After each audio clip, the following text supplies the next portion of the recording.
ये बहुत इम्पॉर्टेंट है कि ये आप लोगों ने इस्तेमाल कैसे करना है।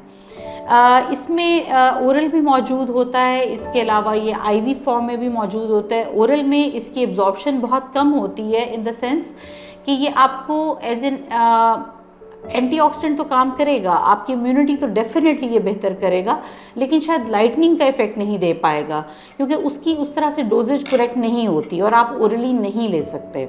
मोस्टली जो हम रेकमेंड करते हैं वो इसका यूजेज आईवी है। अब इम्पॉर्टेंट ये है कि पाकिस्तान के अंदर बहुत सारे ऐसी प्रोडक्ट्स आ रही हैं जो कि बॉक्सेस की फॉर्म में मौजूद हैं और लोगों को लगता है कि वो ख़ुद से लगा सकते हैं। That is not a completely good idea. उसकी वजह ये है कि जब हमारे पास पेशेंट आते हैं उनकी एज के अकॉर्डिंगली, उनके बॉडी वेट के अकॉर्डिंगली हम इनको लगाते हैं, तो उसमें एक बॉक्स हर बंदे में इस्तेमाल नहीं होता। So there is a definite calculation for that जो कि हर बंदे के लिए अलहदा से की जाती है। तो जब आप वो बॉक्सेस बाय करते हैं, that is not usually FDA approved, that is not meant for like सब एडमिनिस्ट्रेशन के लिए वो नहीं है, तो डोंट गो फॉर देम।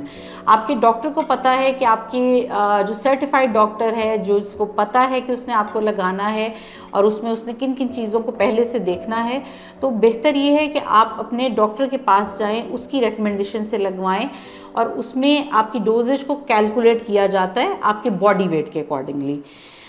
जो दूसरी चीज़ ये है कि इसमें स्पैन कितना रिक्वायर्ड होता है, तो बहुत इम्पॉर्टेंट ये है कि हम इसको एक डेफिनेट स्पैन पे लगाते हैं वीकली, और इसमें इम्पॉर्टेंट ये है कि आप अपना स्पैन ना बढ़ाएं क्योंकि इसका साइड इफ़ेक्ट वाइटनिंग है।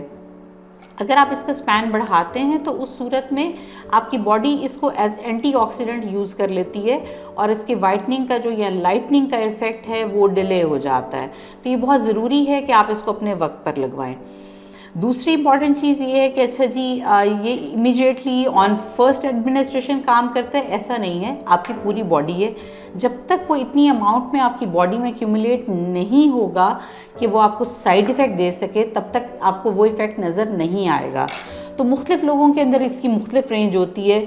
6 to लेके 10 जो एडमिनिस्ट्रेशन हैं उसके बाद आपको बेसिकली इसका इफेक्ट नज़र आना शुरू होता है, और ये पेशेंट के ऊपर होता है कि वो कहाँ तक जाना चाहता है। इसमें मेरे पास अभी तक कोई भी ऐसा पेशेंट नहीं है जिसने रिपोर्ट किया हो कि उसके ऊपर इसका इफेक्ट नहीं आया। It can be delayed but definitely आता है।